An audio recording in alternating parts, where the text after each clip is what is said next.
Hey Baba, I'm going to show you how to make the most delicious falafel ever. Let's get it. First, soak 1 pound of dried chickpeas overnight, or for at least 8 hours. Canned chickpeas just don't work here. Pulse the chickpeas in a food processor until it's kind of like large pieces of sand.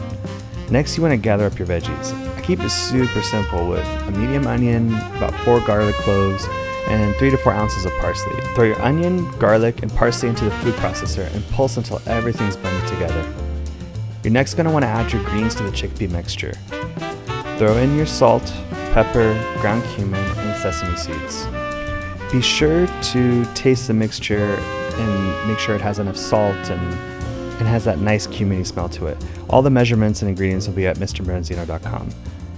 Next, you want to mix, Baba, mix. Cover up your falafel mixture and put it up in the fridge. I'm going to cook these later for some friends, but you can also freeze this mixture or leave it overnight until you're ready to fry. It's time to get cooking.